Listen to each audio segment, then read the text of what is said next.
Okay, let's do this one last time, yeah? For real this time. This is it. My name is Miles Morales. I was bitten by a radioactive spider, and for like 2 days, I've been the one and only Bon, on arrête tout. Miles Morales, on le connaît déjà. Ces films, ils sont faits des milliards au box-office et c'est un chef-d'œuvre. Mais savez-vous vraiment qu'est-ce qui se cache derrière ce chef-d'œuvre? Derrière cette animation incroyable? Connaissez-vous le fruit de son succès? Les gars, aujourd'hui, on se retrouve pour parler du meilleur film d'animation de ces 10 dernières années.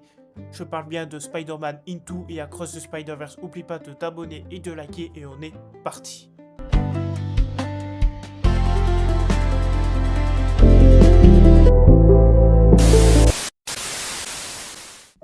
My bye les gens, my bye, je vous ai peut-être un peu menti. Aujourd'hui, on va pas parler de Spider-Man Into the Spider-Verse ni de Across the Spider-Verse, car ce n'est pas le sujet. Car désolé, mais Beyond the Spider-Verse, ça sort dans un an. Du coup, la vidéo sur Into et Across the Spider-Verse, ce sera dans un an. Mais aujourd'hui, les gars, on va parler du Spider-Man original.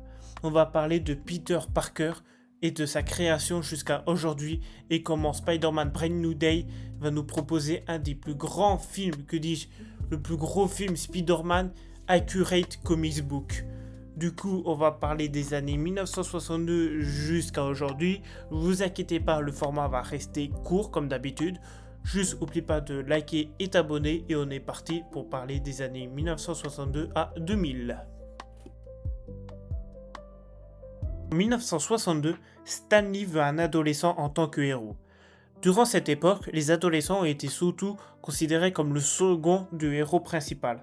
Mais Stan Lee veut changer ça, veut un super-héros jeune pour que les jeunes peuvent s'identifier. Martin Goodman, l'éditeur, déteste l'idée. Pourquoi avoir un super-héros jeune, surtout s'il a des pouvoirs d'araignée? Car les pouvoirs d'araignée, ça dégoûte les gens. Du coup, avec Steve Ditko, Stan Lee créa Peter Parker, qui est un adolescent comme toi, comme moi, comme vous êtes à l'époque, qui va à l'université, qui travaille, mais qui se fait mordre par une araignée radioactive. Tout le monde connaît cette histoire. Et cette histoire apparaît pour la toute première fois dans le comics Amazing Fantasy numéro 15. Et les ventes se font propulser. Spider-Man attire les gens. Spider-Man fait rêver les gens. Du coup, notre cher Martin Goodman revient sur sa décision et demande à Stan Lee d'en faire plus de Spider-Man, de faire de plus en plus de Spider-Man avec bien sûr Steve Ditko. Durant les années 80 et 90, c'est passé tellement de choses les gars. Déjà, on a eu lieu la première Secret Wars des comics. Et dans cette Secret Wars, Peter a son costume déchiré. Il va dans une machine où il découvre une boule noire. Cette boule noire le fait devenir le costume symbiotique qu'on connaît tous. Puis plus tard, ce costume deviendra Venom, le futur anti-héros que tout le monde connaît chez Marvel. Puis, en 1987, Peter épouse enfin Mary Jane Watson, stabilisant le personnage avant le chaos des années 90, car durant les années 90, il y a eu la saga la plus controversée de toute l'histoire des comics.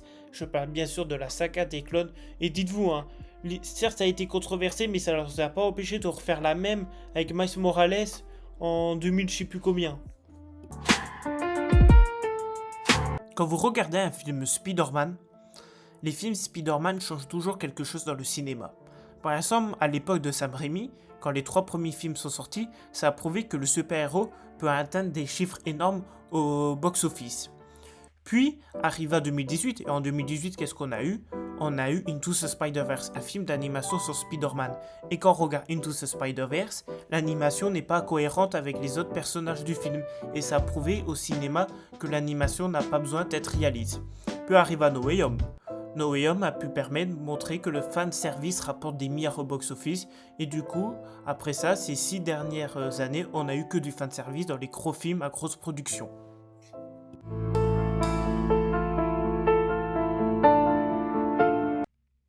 Peter Parker, Miles Morales, Gwen Stacy. Ils nous rappellent tous que sous le masque, il y a un cœur qui bat, des doutes et une volonté inébranlable de faire le bien. Bref, Spider-Man nous a montré que même si on est au plus bas, on peut toujours se relever. Si ce voyage à travers le Spider-Verse vous a plu, n'oubliez pas de laisser un petit like, de vous abonner, et pour ceux qui souhaitent m'aider à faire grandir la chaîne et à produire des formats encore plus ambitieux, le lien type se retrouve en description. Chaque soutien compte énormément. Merci d'avoir resté jusqu'au bout de cette vidéo. On se retrouve très vite pour de nouvelles aventures et d'ici là, n'oubliez pas, n'importe qui peut porter le masque. Allez, salut tout le monde.